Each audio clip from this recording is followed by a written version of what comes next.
Hello there, Birdie here with another video for the Middle-earth strategy battle game. Something a bit different today. Hopefully you'll like this.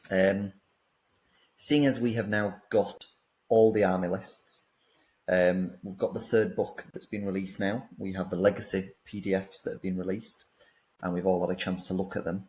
I thought it'd be fun to put together a tier list, but a different sort of tier list where we're not just basing it purely on how competitive it is or how fun an army list is, but trying to plot them essentially, considering both aspects. So as you can see here, this is just a little thing I've created on Excel. It's not particularly fancy or anything. I will just be writing them in as we're going through them.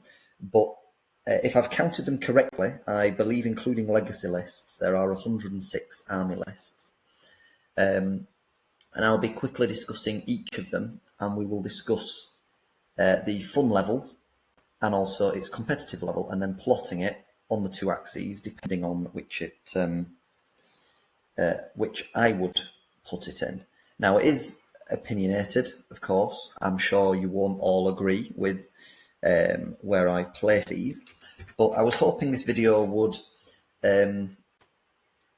maybe encourage people to consider these aspects when building a list or when entering into a tournament, that sort of thing.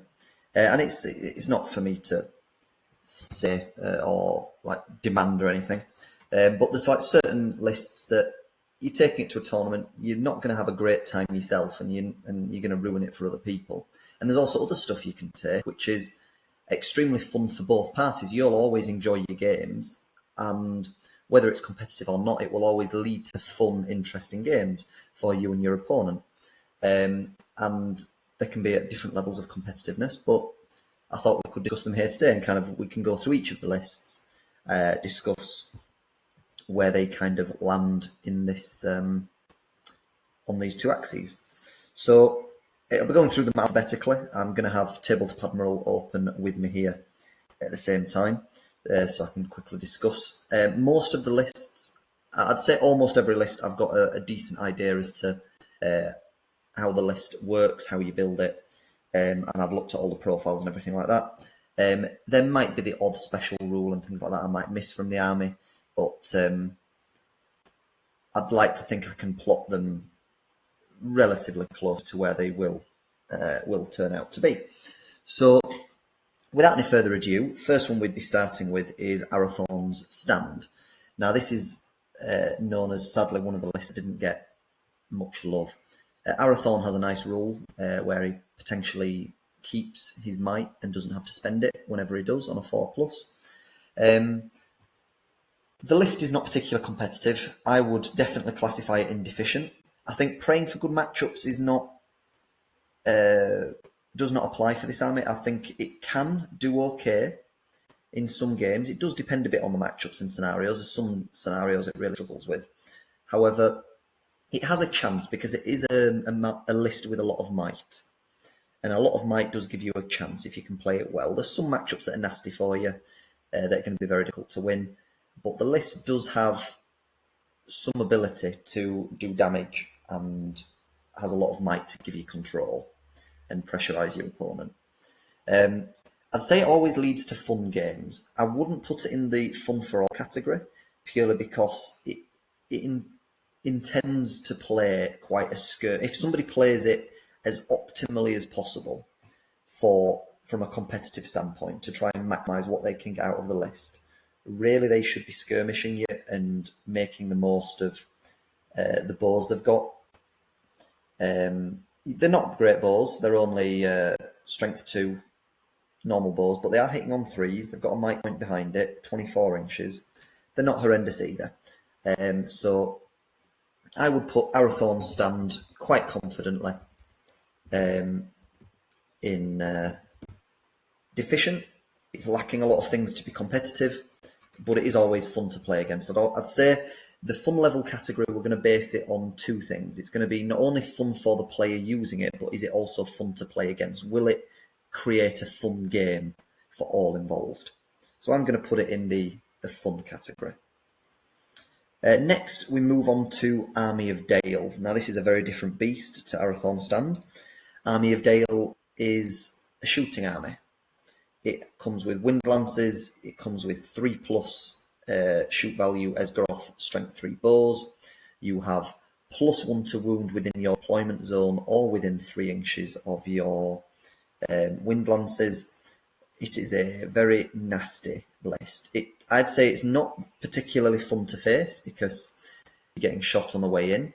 And once you get there, you've got these rather cheap, normal human models hitting at an unnatural strength 5 across the board when they're near their wind lances or in their deployment zone.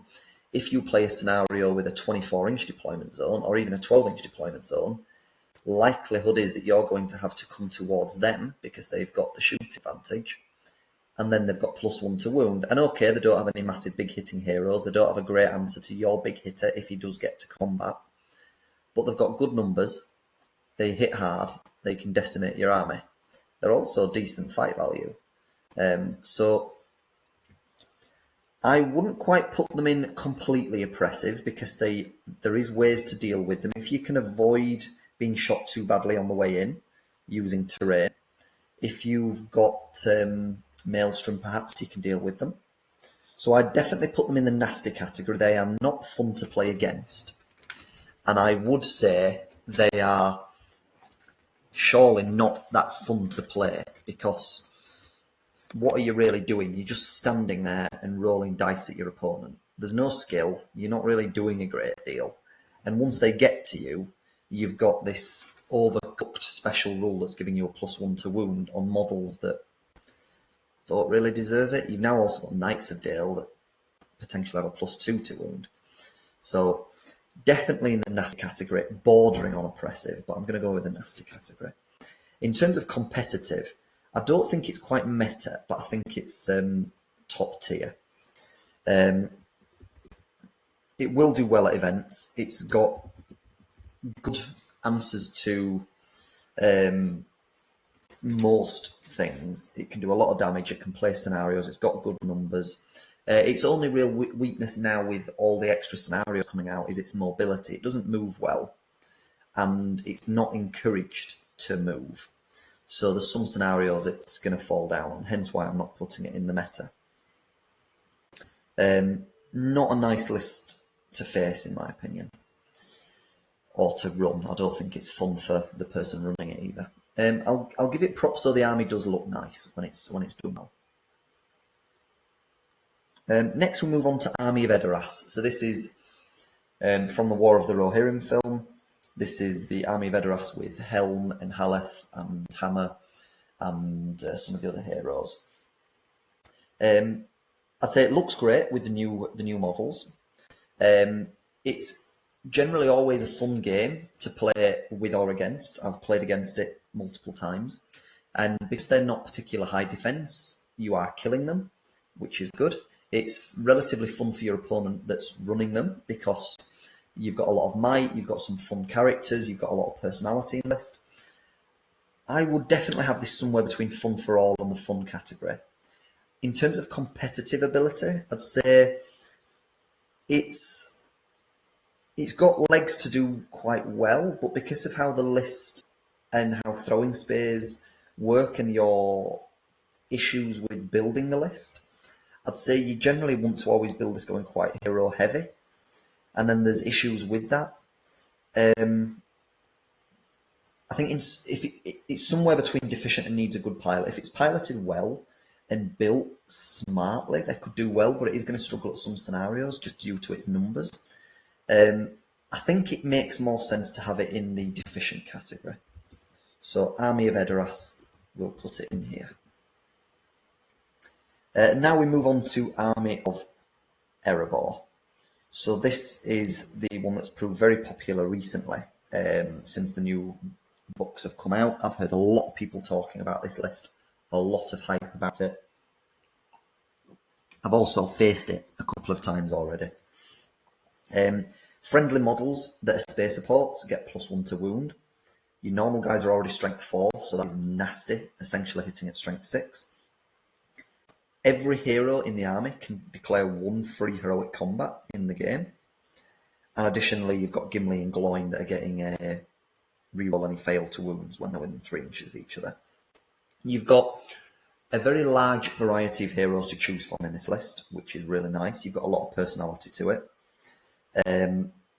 You've got some really strong heroes that are potentially, in my opinion, maybe undercosted, like Thorin Stonehelm, as a prime example of that. Makes an excellent leader as a hero of valor. You've got extremely high defense high defense models and heroes. So those special rules are incredible. I'd say the free heroic combats are really, really nice. It gives you mobility and keeps you in control. So it makes you act like you've got more might than you actually have. The +1 to wound spear supports, however, I think that was a bit unnecessary. That's a bit much. So, because this list does allow you to take goat riders, so you do have some mobility, I would have this bordering somewhere between top tier and meta. It does a lot of damage. You have very strong, durable heroes. You have free heroics in the form of Thorin Stonehelm's essentially like Master of Battle, 5+, as well as the free heroic combats. You have some mobility, at least. I think this needs to go into the very top of top tier. And in terms of fun, however, your big problem with it is it's very high defense. So this depends on the player. A lot of people don't like playing dwarves because they struggle to get the damage through them. However, if you are struggling to kill dwarves, that means there's a problem with how you've built your list. You haven't built in enough hitting power. Now, if you've got a lot of strength 3 in your army, you should be well aware you've got a hitting power problem, and you should be trying to put in 2-handers if you can.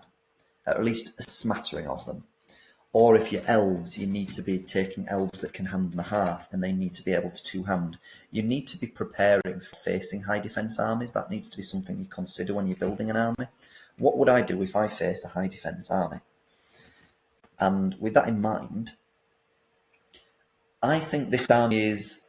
I don't mind playing dwarves. Whenever I come up against a dwarf player, the first thing I'm thinking is, okay, well, my army is going to get to function as it normally does because there's no oppressive magic, there's no really nasty shooting either, and if they do have shooting, they've got crossbows, in which case you can mess them around because they're very predictable and they have to stand still.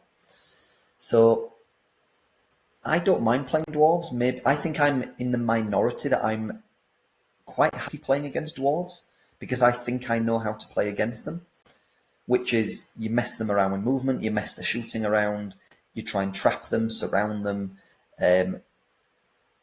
get yourself some favourable fights where you're guaranteed to get some kills, knowing that in other areas of the battlefield you're going to lose one-on-ones and die. But you're trading quite favourably. So I'd say it's probably fair to put them in the no complaints category. But I think they've got a lot of personality and it's quite fun to play against. So I'm going to put them in the... I think I'm going to have to go with what I think is the right place to put them, not where I would put them based on my own ability to play against them. I'm going to go with they are definitely at the top of top tier, bordering on meta, but they are in the no complaints category for me. So Army of Erebor. Next then, we are moving on to the Army of Lake Town. Now, Army of Lake Town have some decent special rules, especially at lower points. I think there's decent viability for this army.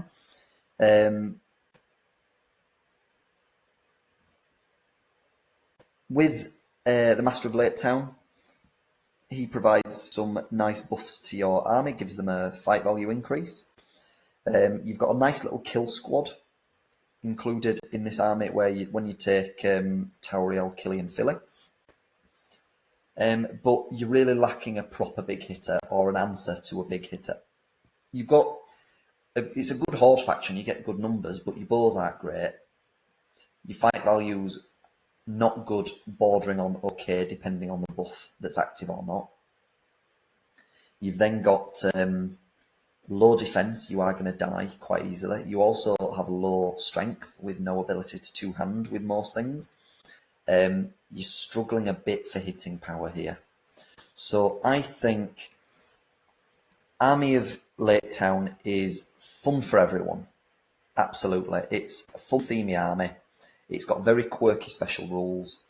It's fun for both players because it's, if you're playing against it, you're killing stuff. It's fun to kill stuff. Definitely fun for all category. I'd say it's somewhere between deficient and needs a good pilot. I think if it has a good pilot at low points, I think it could do well. I don't think it's quite bad enough to be deficient. I think it's up here in fun for everyone, and it needs a good pilot to do well. But I will caveat it and say it only works at lowish points. I think up to 600 points, you can make it work. Beyond 600, it completely loses any viability. Right, next we move on to Army of Thror. Now, Army of Thror got a lot of mostly considered nerfs in this edition. So, Thror is a nice 6-inch banner for the whole army, which is excellent. And you can get a +1 to wound against somebody holding an objective marker. That's not going to come into effect that often for you. You've got some decent heroes. Thrain's very good, relatively well costed. You've also got Young Battling Dwelling Foreign in the list as well. But your main problem with the list is that you've got 11-point Grimhammers that are only strength 3. They have two-hand weapons, so which they have to two-hand with, and then outside of that, you've just really got normal dwarves with strength 3 and like space supports or shields or whatever. The Grimhammers are nice. They've got a 4+ throwing weapon, but 4+ throwing weapon, if you're going against anything that's defense 4 or above, which you normally will be, and you need a 5 to wound, you're only getting about a 50% chance of a hit. And then from that, needing a 5+, you've got a, 16% chance of a kill when you charge. If you're against anything D6 or higher and you're needing a 6 to wound them, you're going down to like 8% chance of every time one of them charges to get a kill. They're not great.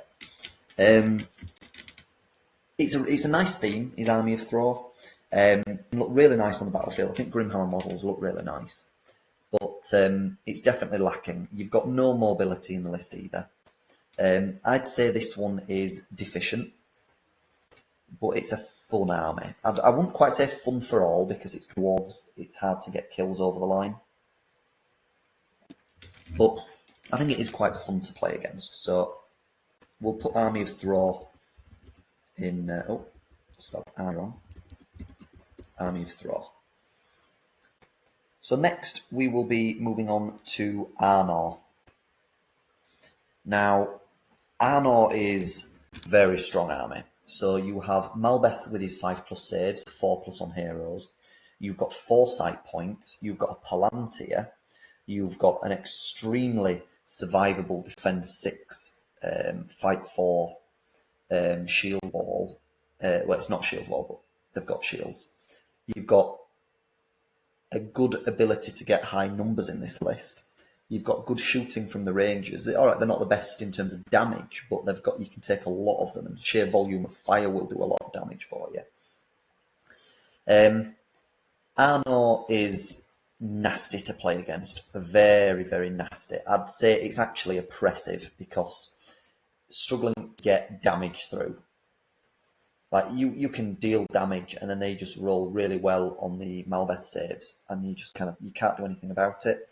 There shouldn't be 40k armor saves in Lord of the Rings. They just shouldn't. I'm putting Arnor down in meta oppressive. It is extremely strong, extremely difficult to deal with. The best laid plans can all go to pot just because they've rolled well on the saves. You've got a 5+ Master of Battle on Argadir as well. The Foresight and the Palantir give them very good control, and they can just overwhelm you, swamp you, outnumber you. You've got mobility now. They've got Knights and Argadir. Arvidu is a good survivable leader. He's got heroic defense now. Malbeth's really tricky to get to. Arnor is horrible. It looks beautiful. I love Arnor as a theme. I love the whole history of Arnor, the appendices in the end of the third book. Amazing. Great history that was fleshed out by Tolkien. But sadly, Arnor is a disgusting army to take to a tournament and play against. Next, we move on to Assault on Ravenhill. So, Assault on Ravenhill is the hero list.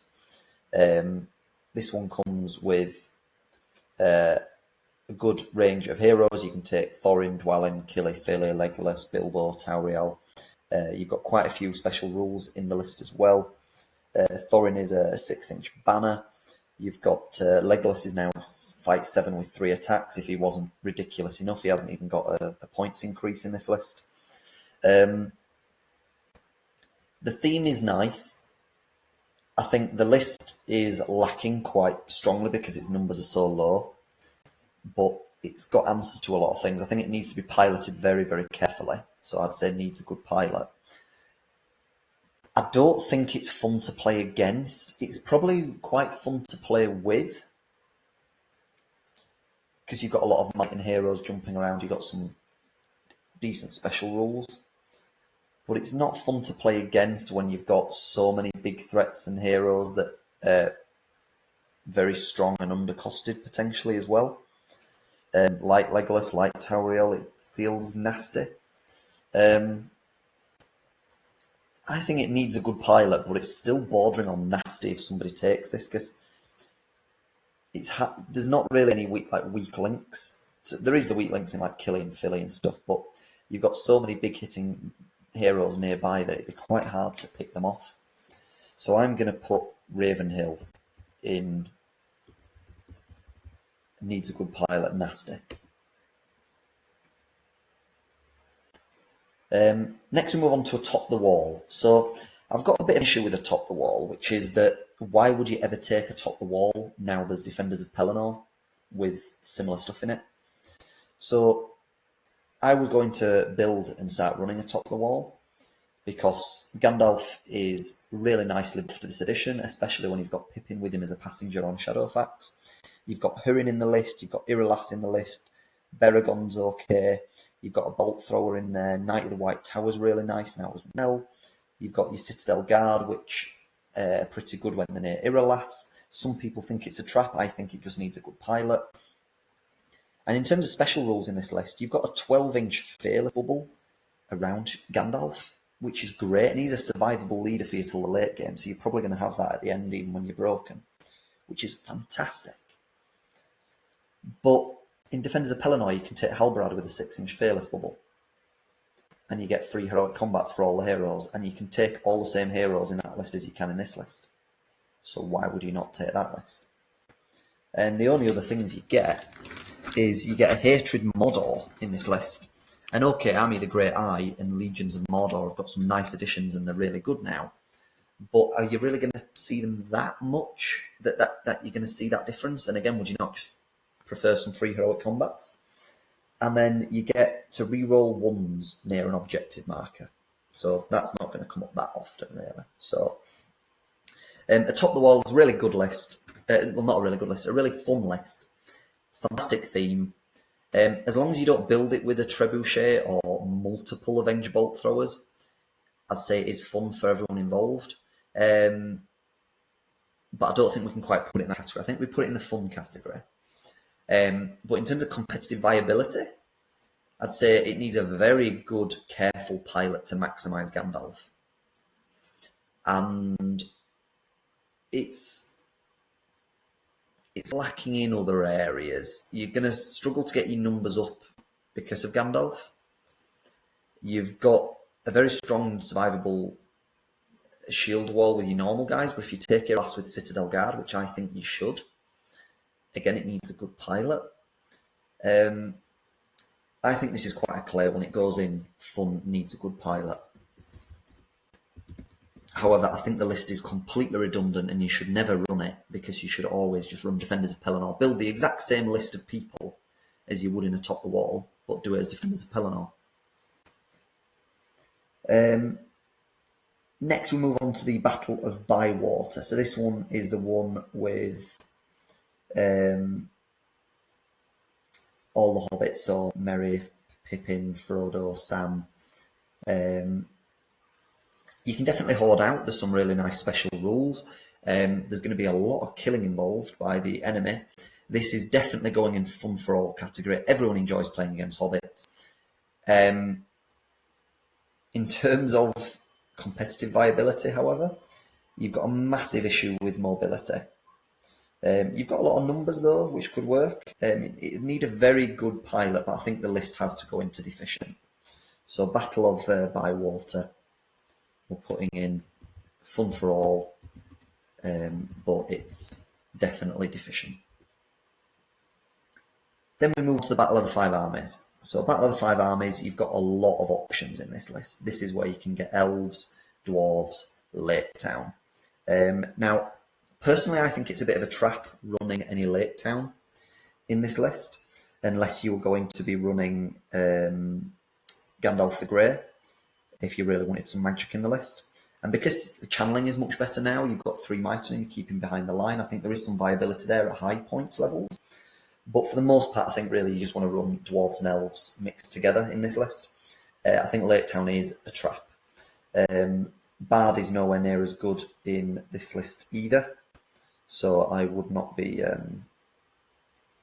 taking Bard in this list either.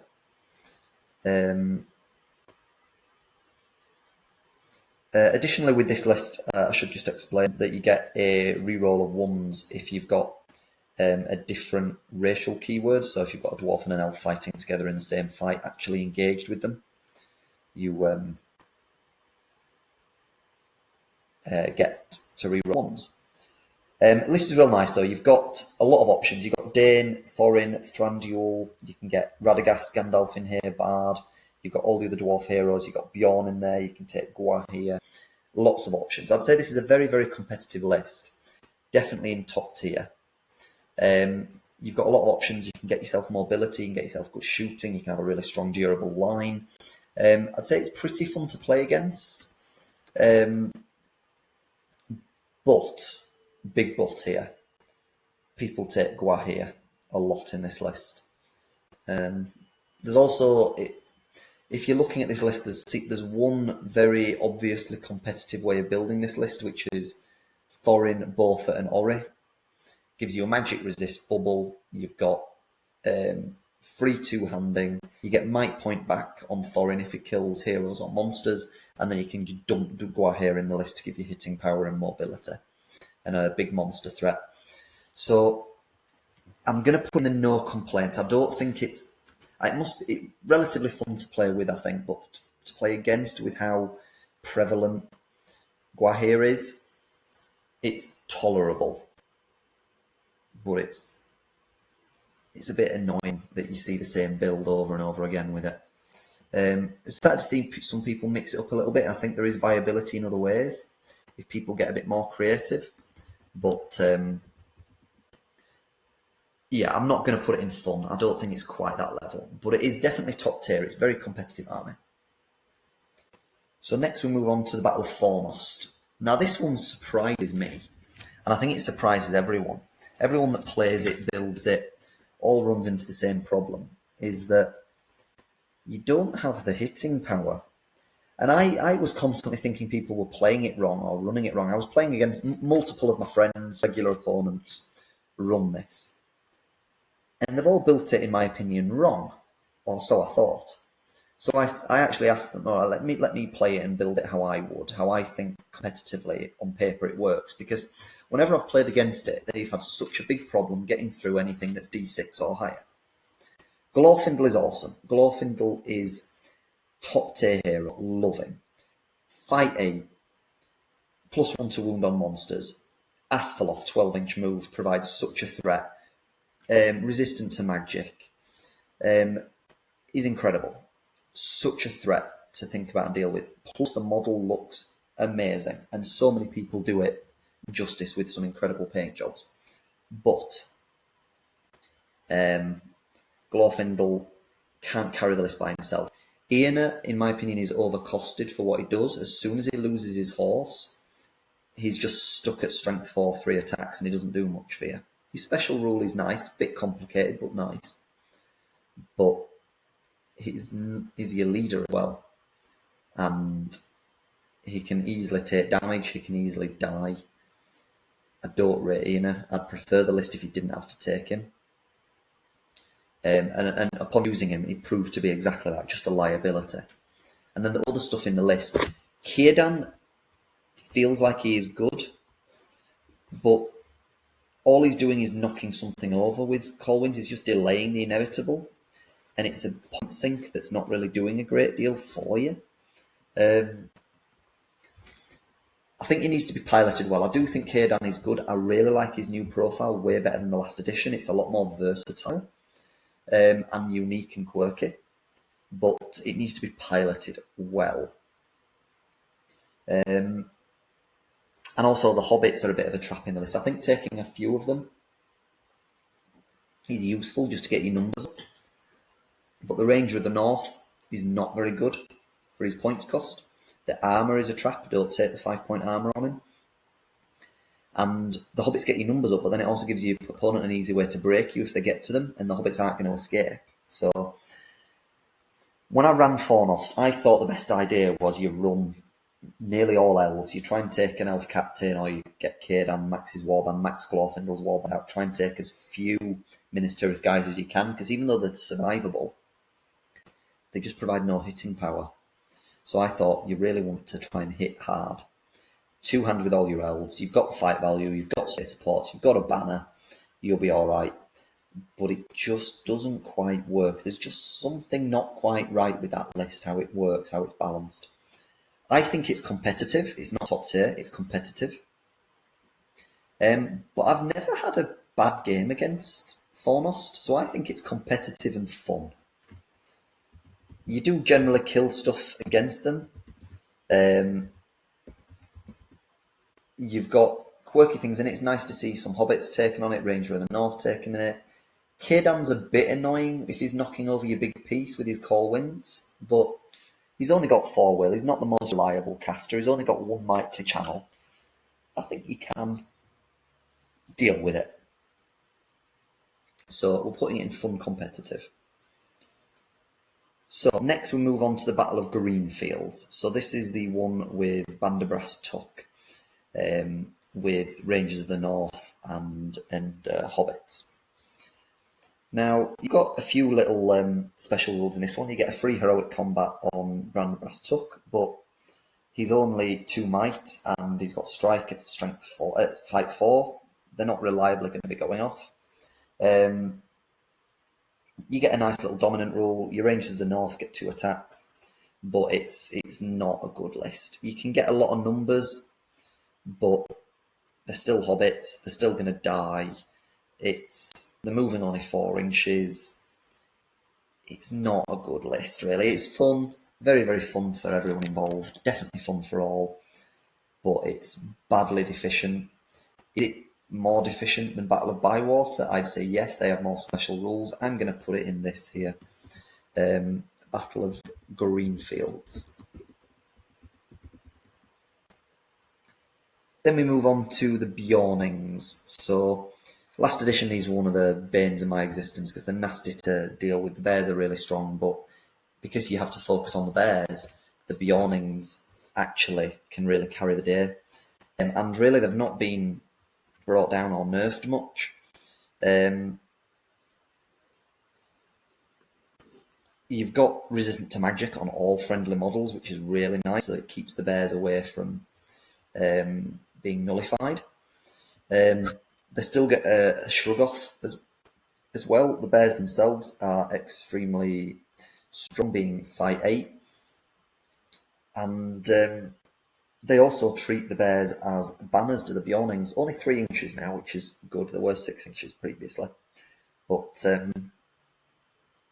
they're extremely strong. Their numbers are still going to be low. I don't think they're quite top tier. I think they're now competitive. I'm going to put them in the no complaints. I don't think they're fun to play against because they're very difficult to deal with. They've got such high fight value everywhere. The bears do a lot of damage. They're quite hard to counter the bears. You've just got to hope they mess up and fluff a combat, have to burn the might, and then eventually you drag them down. But I don't think they're oppressive or anything like that. They're definitely not bland. Are they nasty to face? Yeah, they can be, but it depends on the matchup. There's some scenarios where it'll go in your favour as well. I think they're okay to play against. I don't think they're bland, so I'm going to go with no complaints for Beornings. Next then, we move on to Breaking of the Fellowship. So Breaking of the Fellowship had a few nerfs, I'd say, in this edition, with the removal of a couple of the special rules or changing of a few of the special rules to, like, Gimli, for instance, no longer being as super reliable as he was previously. However, Legolas is more nuts than ever, so it's still a strong list. It's the Fellowship, so it's still one of these that's quite fun to play against. It's quite easy to kill Boromir with his no fate. I think it's a fun list, and I think it needs a good pilot now. I think previously it would have been competitive, but I think it now just needs a good pilot. Can be a little oppressive to play against with how much might it has at like 600 points, but then it's going to auto lose some scenarios because it's got so few models. So I think it's just in the needs a good pilot category. Then we move on to Defenders of Erebor. So this is the one where you've got Dane Ironfoot and his son with Brand and his son trying to defend Erebor during the War of the Ring. Now I'm just going to quickly look at the rules here and say that all the 4 heroes, main heroes, are banners to their troops. If they are trapped, then you do get to get free heroic combats for some of your other heroes to help protect them. And also, if you've got a man and a dwarf together in a fight, you get to reroll 1s. I'd say the heroes are relatively well costed on the dwarf side, but on the man side, they're maybe a bit expensive for what they're doing. They are quite killable. You do have a couple of the Champion of Erebor models in here as well, which are nice. Nori provides good value, I think, at 75 points. Gloin also is very good. The list is definitely a fun one to play against. It's a nice theme. It's quite different. You don't normally see dwarves and men together like this. They've got some decent shooting, but it's not over the top either. I'm going to definitely put it in the fun category. Is it competitive? Yes. Is it top tier? No. So I'm going to say we'll put it in here, Defenders of Erebor. There we go. Now then, moving on, I probably need to move a bit quicker than this because I'm probably already like half an hour, 40 minutes into this, and I've only done maybe, 10, 15 lists, and there's 100 to get through, so I'll try and speed up a little here. Got Defenders of Helm's Deep. So Defenders of Helm's Deep, nasty shooting list, brings your opponents in. You've got 30-inch range bows. You've got some good heroes. Aragorn in particular, I think, is the big one you should take in this list to give you the free might and control. You can also get some really nasty builds where people put loads of throwing spears in this list. I'm going to put this in the real nasty. I don't think it's quite oppressive, but it's nasty to face. You've also got Fight 5 even when you get into combat. In terms of fun factor, I don't think it's fun to face. I don't think it's... I've just realised I put this, in the wrong... no, not in the wrong category. I think it's very competitive, top tier. It's probably similar to Dale. It's a very similar list to Dale, I'd say. So, Defenders of Helm's Deep.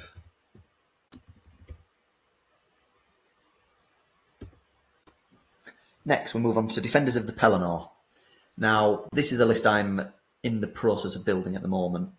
There's a lot of variety, a lot of options. This is a very much a twin of the Army of Erebor. I think you've got a lot of options, a lot of personality in the list. It's a great part of the books and the films. It's well loved. You've got some of your great characters in it as well. I don't think it's top tier meta.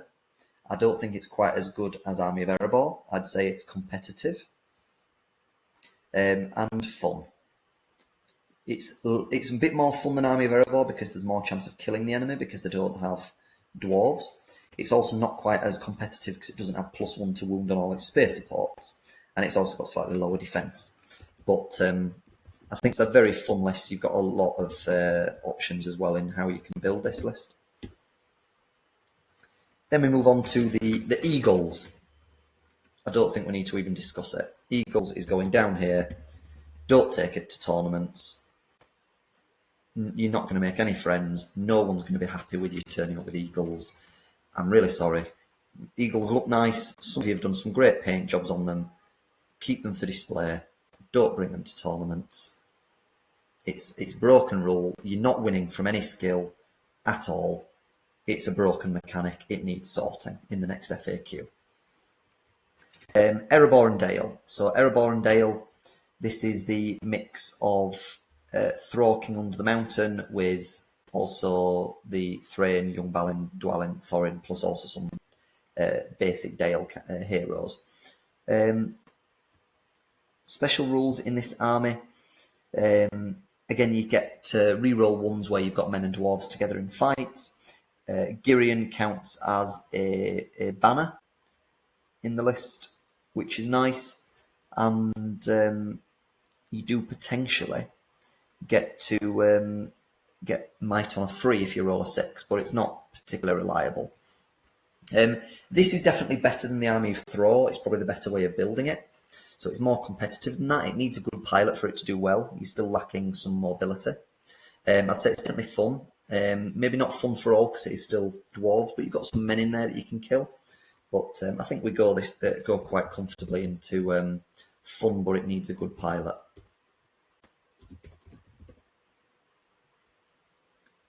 So next we've got Erebor Reclaimed.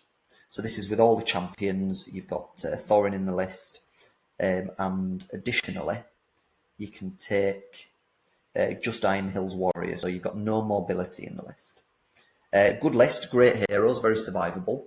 They're difficult to deal with and kill, but they're not super competitive because they've got no mobility. So I think you're in your needs a good pilot. I think the list is somewhere between no complaints and a bit bland. You've got really like fun personality heroes, but your troops are boring and you've only got one troop type to choose from. So I think I've got to put it in a bit bland, really. Erebor Reclaimed. After Erebor Reclaimed, we've got the Expedition to the East. So this is one of the new legacy lists.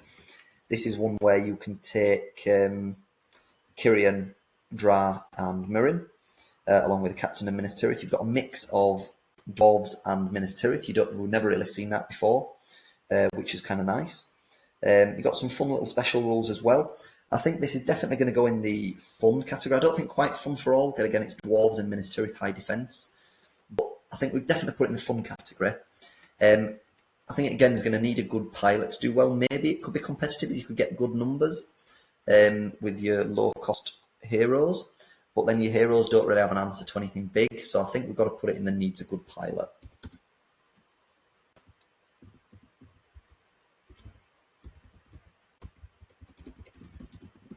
Try not to make any spelling mistakes here. Expedition to the East. We now move on to Fangorn. Now, maybe a controversial one here, but I'm going to say that Fangorn is just boring and nasty to face. Like, if you're playing it, it's a bit crap. You just stand there and shoot. And when they get to you, you basically stand there the whole battle. You barely move. So I'm putting it in the nasty category. And in terms of competitiveness, it's what I call a ruiner list. There's some scenarios it will just win. Because it just will. or it should if it's piloted right. And then it's got some scenarios it just auto loses. But if you get drawn against Fangorn at one of the scenarios it does really well, it just kind of sucks. You just think, oh, well, that's just ruined my tournament. So Fangorn can look amazing. I've seen some people do some great models. One of my best friends loves running his Fangorn. It's like his favourite thing. And I'll happily play against it for him because I know he enjoys it. But it's just crap to face. It doesn't do anything. It just stands there. You walk over to it and then it stands there while you try and hope that it messes up a dice roll.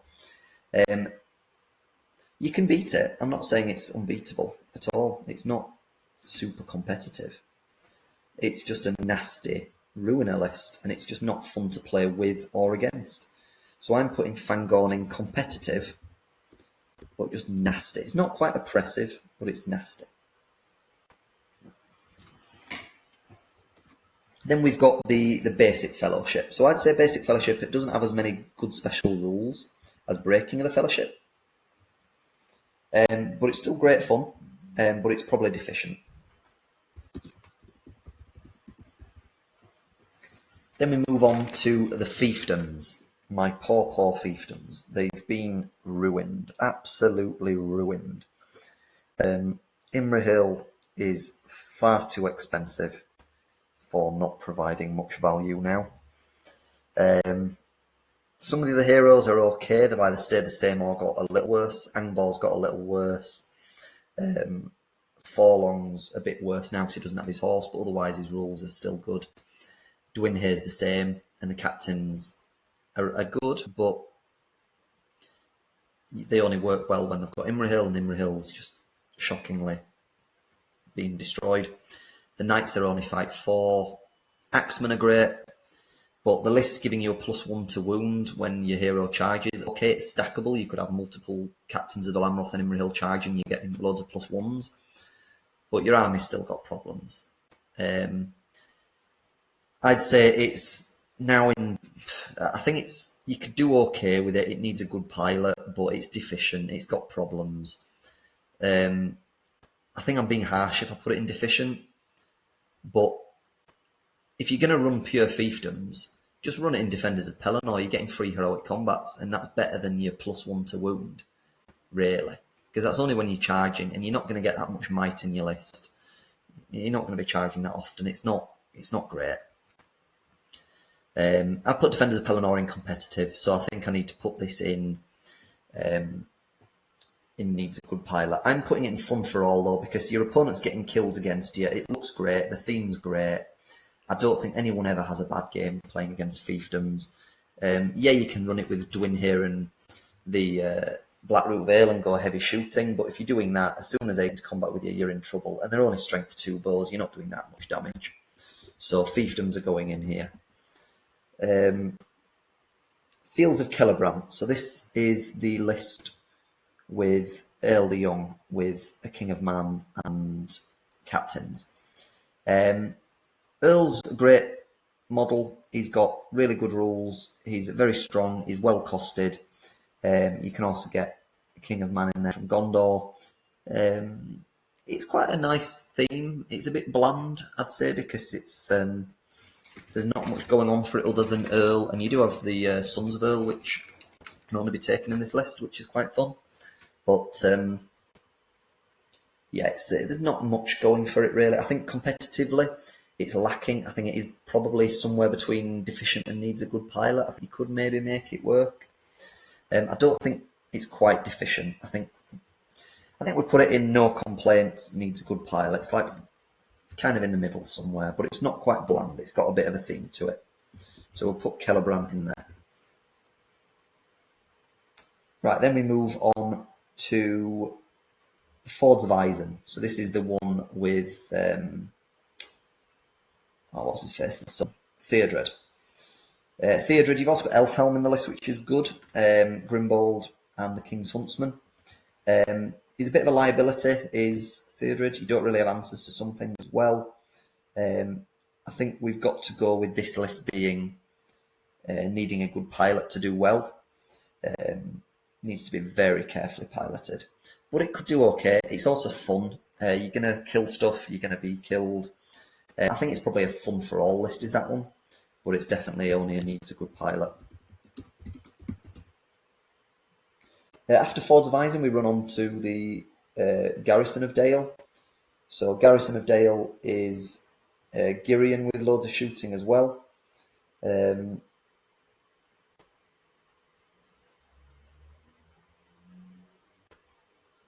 I've just it's similar to the Army of Dale that we discussed before. I'd say this one's arguably worse because Girion's more of a threat and extremely undercosted to be able to take Windlance with him. Garrison of Dale's just horrible. I'm just putting it's basically the same as the other one. Very, very similar. Garrison of Dale. It's nasty, bordering on oppressive, but not quite. It's definitely top tier competitive, but it just sucks. So yeah, not good. After Garrison of Dale, we've got Garrison of Ithilien. Now this was disgusting in the last edition, around the 600, 700 point mark, where you could get like, nearly 40 bows. And they weren't very good bows, and it melted in combat, but you never reached combat because you got shot to bits with 40 shots a turn, which was just not nice, and it was a horrible way of playing. I played against it once or twice with one or two top players, and I just asked them the question, like, are you enjoying playing this? And the answer was no. It was just, I stand there, roll dice at the opponent, and the game's over before they do anything. It's not fun for anyone. However, it's been changed a little now. I still think it's nasty and oppressive. I've seen one or two people try and build it in a nicer way, and well done to them for trying to. But I'm sorry, but Ithilien is definitely a nasty list, and it's no fun for anyone. Is it top tier? Is it competitive? I think it's not top tier. I think we'd put it in competitive, but it's nasty to face. Again, it's just a shooting army. It just encourages you to stand there and do nothing. It's not fun for anyone. After Ithilien, we then have the Grey Company. Now, this is on the opposite end of the scale as this one, so it's extremely fun to run. You've got some great characters in there. You've got the Elven twins, you've got Halbarad in there, you've got Aragorn, you've got Gimli and Legolas. But you will get kills. There's rangers in there potentially. The twins have been a bit more nerfed, so they're a bit easier to kill with only 2 might on them now. But it's sadly not very competitive. It's deficient. I'm sorry.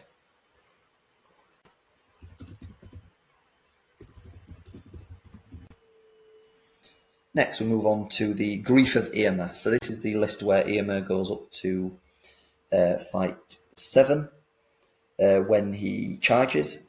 You've also got Fearless on him, and any Rohan that see him have line of sight are Fearless, and Gondor get to reroll 1s.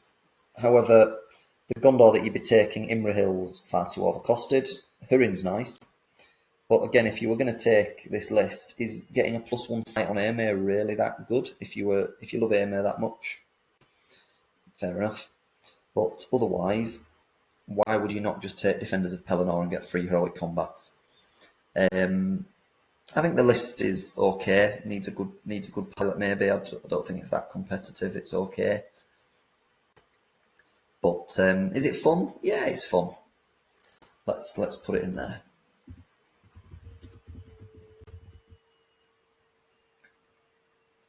Next then, we move on to Halls of Thranduil. So I'm going to go straight out and say I think Halls of Thranduil is bordering top tier, but it's competitive. I think that's competitive. In terms of its fun factor, it's not the highest defense. You will generally get kills against it. It's not oppressive with any shooting. It's got okay shooting. Thranduil's not quite as strong as he was in the last edition, but he's still very good. I think you do want to take him on the Elk with some knights. I think that's the best way of running him. Forget the Palace Guard. You're paying 3 points more, and you can get a cavalry with +1 to wound as well, and fight 6 still. So why would you not do that? Legolas is a bit of a trap. I think this list actually wants to get into combat, and Legolas kind of encourages you not to and sit back. And it also means that your might is usually in the wrong place because you've got might sat with Legolas and he's not near the action. Tauriel's very strong. I think the basic captain in this list is also very good because he gets 3 attacks with a glaive, which is good for how cheap he is and still being fight 6. So I'm going to say this is quite fun to play against and it's competitive.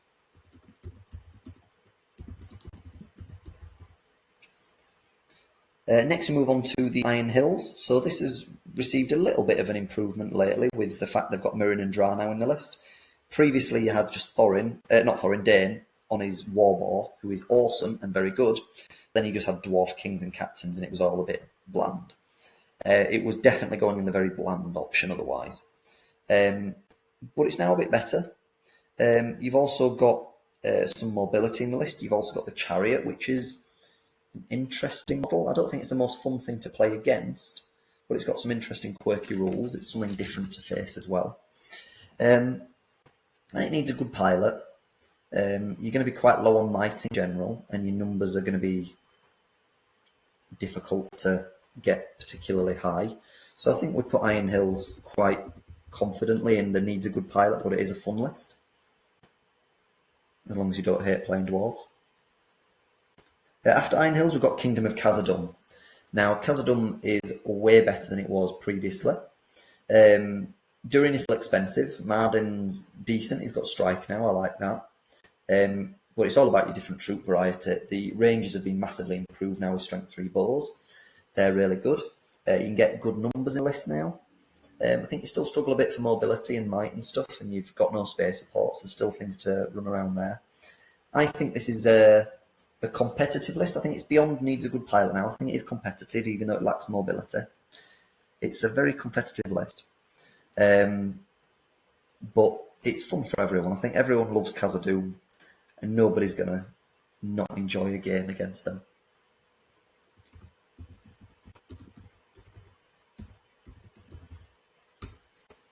After Khazad-dûm, we've got the Last Alliance. So the Last Alliance, even though you've got a good variety of personality and heroes, it only ever really makes sense to build it in one way, which is you take Elrond, not Gil-galad. And then it depends on your points level and stuff like that. But I think Elendil makes a lot more sense than Isildur most of the time. In which case it's a little boring that you're only ever seeing the same way of building it over and over. The Númenóreans are a massive liability in the list, so it makes sense you just build it really, really elf heavy. And then it's really horrible to play against because you're constantly fearing rolling the opponent rolling that 6 when you charge them. I don't think it's the most fun list to play either. You're lacking mobility. You generally want to go second and let them charge you. Everything's a bit bland. I don't think it's nasty, but it's bordering on it. I think it's very bland. Definitely competitive. After Last Lines, we've got Lindon. So Lindon has Gil-galad as an auto select, and then you've got Glorfindel, Elrond, some other. You've got Cédan in there as well. It's a decent list. You can take Rivendell Knights in it, so it gives you the mobility, which you don't have in some other lists, other elf lists. But Gil-galad is a massive point sink, and he's not very good for his points value. He's not points efficient. So, yeah, he's not competitive. Maybe needs a good pilot. Yeah, you've got mobility at least, which is nice. Is it fun? Yeah, you're going to kill stuff. It's not bland, really, because you've got some mobility and stuff in it. Some knights. I think it's going up here. I think it needs a good pilot, but it is quite a fun list to see and play. Next, we've got Lothlórien. So Lothlórien, now it's got its additions from legacy stuff. I personally think Lothlórien's probably in the meta or top tier. You've got resistant to magic, you've got +1 to wound, you've got a double caster, very survivable, you've got sentinels, which are excellent, you've got fight 6 pikes. Lothlórien is very good. And then you've got some of the little heroes like your Roomil coming in who's very, very good. I think if this is piloted very well, it's meta. At base, I think it's top tier. Is it nasty or oppressive? No. Is it bland? No. Is it fun? Not sure about fun, because it is good shooting list. It brings you in, it's then got nasty fight value bonus over you. You've got a +1 to wound to help you get damage through. I don't think it's quite fun. I'm going to say I'm quite happy with where Lothlorien sits right now. It's very strong, but it's not horrible. So I'm going to go in no complaints for now. And then we move on to Men of the West. Now, Men of the West, it depends how you build it, but you've got to take Arathorn in it, LSR, who's excellent now. You see a lot of people build it with Guahir. I'm going to say it's a nasty list because people only generally build it. You've got Legolas, you've got LSI, you've got Guahir. 3 horrible things to face and deal with. And is it top tier? Is it meta? I don't think it's quite meta. It's just missing that. It's at that level where it's a top tier list. Also, the Fearless, as long as Aragorn's alive, is massive.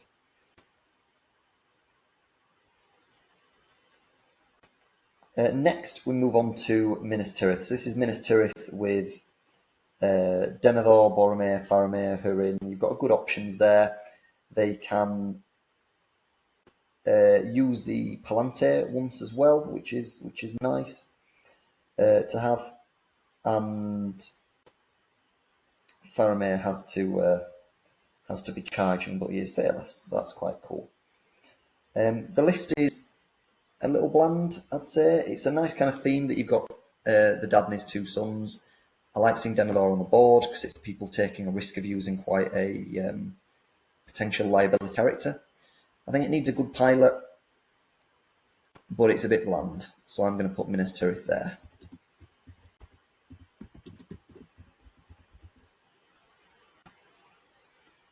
Okay, then we move on to Númenor. So this is pure Númenor.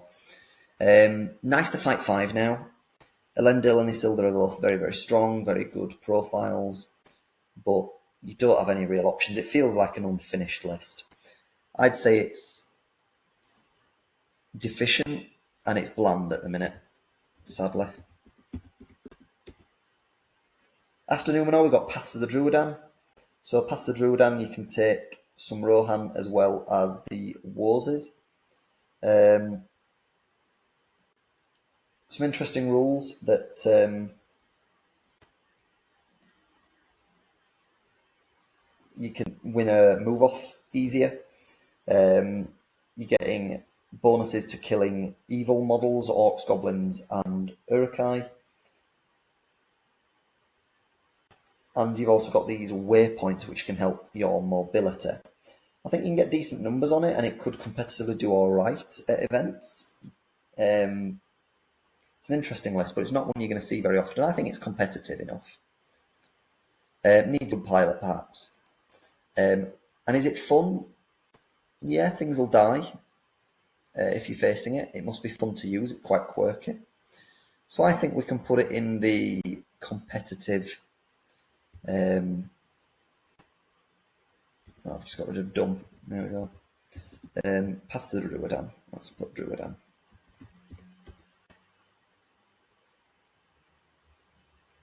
Now, moving on to the next one after the Paths of the Druidan. So we have Radagast's Alliance next. So Radagast's Alliance. Radagast can run on his Eagle. You can have Bjorn. You can have Guahir. It's a monster list. It's not fun to face because you've got a lot of nasty monsters to deal with. It's also going to lose some scenarios just because of its low model count. So I'm going to put this in the... Needs a good... it's competitive in a way because it's very good at some things, but it's deficient. I'm going to put it in deficient and nasty.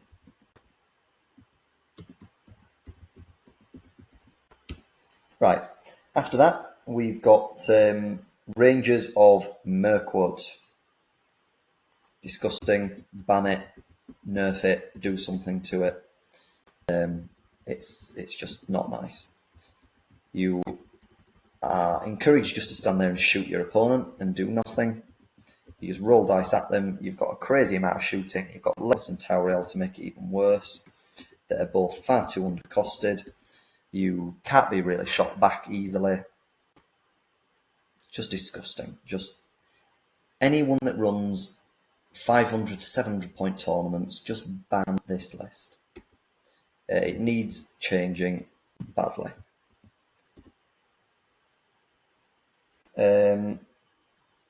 Realms of Men next. Fun, interesting build. You get different decisions to make as to which kings you want. Your troops are maybe a little bland and basic, but it's quite fun to play against. You don't have any real problems with it. I think I've got no complaints with it. I don't think it's that fun, but no complaints. And in terms of competitive viability, probably needs a good pilot because you don't really have a big answer to really any big hitters and stuff. So we'll put it in there. I've just got rid of something that was previously there.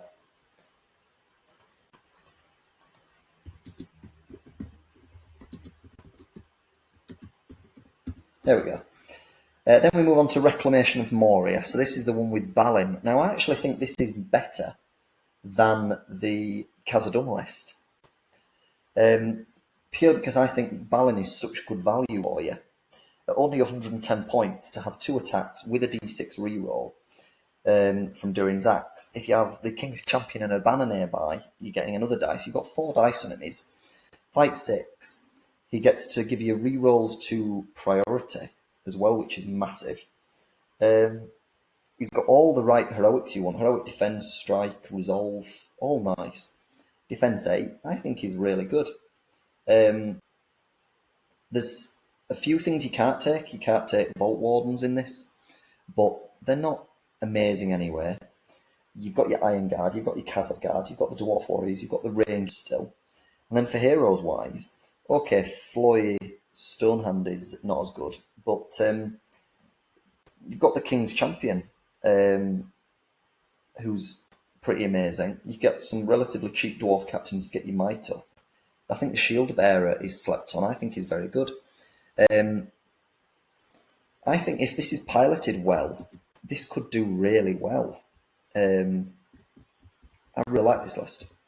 I think it's fun to play against. Great theme, great variety of troops, and Balin is great value. If I was considering Khazad-dûm, I'd actually do Reclamation of Moria. I think it's the better of the 2 lists. Then we've got Reclamation of Osgiliath. So this is with the 2 brothers, Boromir and Faramir.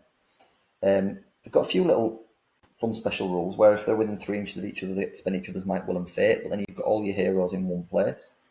You also get to give a bonus of +1 to wound to everyone 1 turn, which is quite good. However, I believe in this list, I might be wrong, but I believe I'm right, that Boromir can't, he can take the Banner of Minas Tirith in this list. It's the Minas Tirith one he probably can't. It's a good list. I've faced this list actually once or twice, and it is very strong. You can get good numbers in it as well. It's hard to kill. I'd say it's definitely competitive. Is it fun? No, not really. It's very bland to play and play against. I think it's competitive but a bit bland.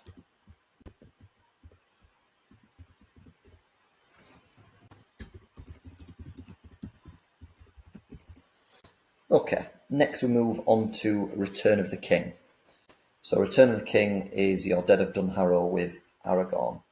Now, you're always going to struggle with getting your numbers up here, but it's very tough to get kills. It's deficient in some areas that it's going to struggle with its numbers against some scenarios, but I think if it has a good pilot, it could do very well. Is it fun to play against? Not really. Is it fun to play? Not really, I think. I think we've got to put that in the needs a good pilot bland. I think it's a very good army for beginners because it can be quite forgiving because you've got such high defence. But I don't think it's a particularly fun list. Then we've got Ride Out. So this is the list where you've got Theoden with Aragorn you can take and a few others. You can get a +1 strength on the charge and re-rolling ones during the dual roll, which is nice. You can get Terror on your cavalry and also your Fearless, which is amazing. But you're a bit limited on the heroes you can take. It's surely always going to be just Theoden, Aragorn, and Gamling, so you need a banner. Gamling's really good and good value. He's got heroic defense, which is nice. 6-inch banner is better as well. But your troops, you've got some Royal Guard, which are good, but you're limited with how many of those you can take with throwing spears. It's, I think this list needs a good pilot, bordering on competitive, and it's quite a fun theme. So I'm going to put it up here, and let's say Ride Out is competitive.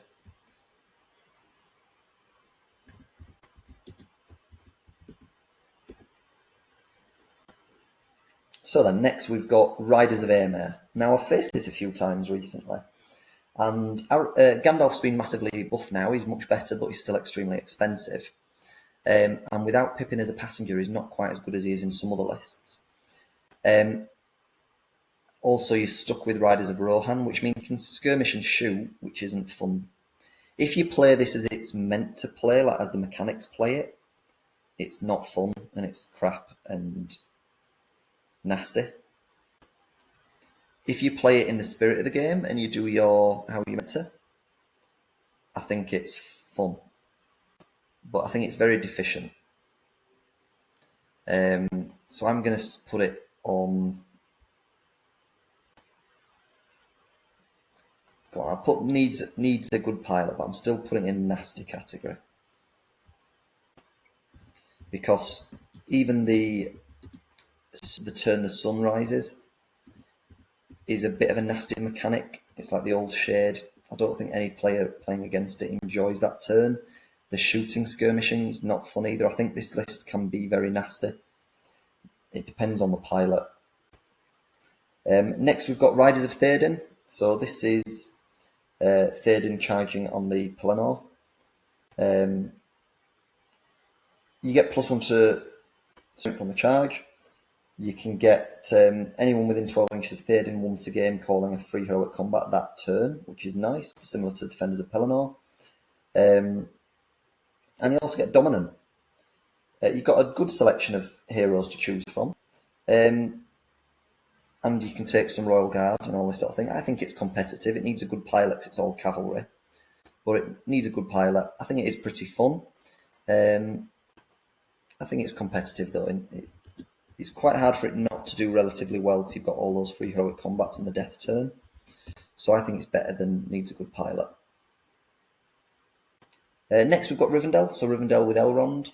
You can have Arwen, you can go for a double Wrath of Brunnen, you can get Glorfindel in the list now. You could go full Rivendell Knights, which is not nice to face. I'm quite happy with how it sits at the minute, Rivendell, so I'm going to go with no complaints. Is it competitive? I think yes. Is it top tier? No. Rivendell. Then we've got the Shire next. So the Shire, this is kind of the like catch-all list of everything there. You've also got Gandalf with his cart. I think it makes it a little better than the others because it's got Gandalf in it with the cart. I'm going to say it needs a very good pilot for it to do well. But is it very fun? It absolutely is. It's fun. Who doesn't want to shoot fireworks off at your enemy? Now we've got Survivors of Lake Town. Now this is an interesting one. You don't really see anyone run it. I've got a friend of mine that's got the most beautiful Lake Town army and scenery to go with it as well. And we've played a lot of games in this new edition with Survivors. Survivors of Lake Town only works at higher points. I think minimum 700, but it wants 800 or more. And you want to be running Bard, you want to be running Gandalf. He's got Mighty Hero, Free Might, That means you can be quite aggressive with Gandalf's casting use and channeling. Okay, your troops are quite squishy, but you can get a lot of them. You've also got some really good heroes in the list as well. So Hilda Bianca for only 35 points really helps the army. You've got Alfred doing good little things for the army. Percy is pretty good value for what he gives you as well. And you can get a lot of numbers in this list as well. It's quite hard to deal with. You've got a lot of shooting, even if not very good shooting, you've got a lot of shooting. I personally think this is piloted well by somebody. This could do really well at a tournament, but you're not seeing anyone talk about it or use it. And it's an extremely fun list to play with or against. So I'm putting Survivors up here. The only caveat I say is it has to be run at high points. It does not work at lower points. If you're going to run it at low points, just run normal Lake Town. Normal Lake Town is a decent list. It just needs to be run at low points. Anyway, moving on to the last couple of lists now for good. We have Thorin's Company. This is the basic Thorin's Company. They're quite low defence. I say they're badly deficient. Probably praying for good matchups. Is it fun to play against? Mostly they've got a lot of might to bounce around. I'm going to say it's praying for good matchups and it's just fun. Thorin's Company. And then last of all, we have the White Council. So the White Council special rules, they all get a special rule each. So Saruman lets them re-roll casting of a 1. Gandalf lets you re-roll 1s to wound. Radagast lets you move through difficult terrain. Elrond's your banner, and Galadriel gives you resistance to magic. So if they all stay together, they're pretty strong. They can also cast magic while in combat, with the exception of things that knock them down, like Sorcerer's Blast and Wrath of Brune and Nature's Wrath, all that. But they also get +1 to resist any casting. And they're all dominant. On top of that, they all get more attacks in this list. So Gandalf and Saruman have got 3 attacks, as Radagast as well, sorry. Galadriel's got 3 attacks in this list, and Elrond's got 3. So they're quite good in combat. They can all do casting. I'd say this is a really oppressive list to face. And it's not that competitive, it's just a bit of a ruiner list. I think it's deficient.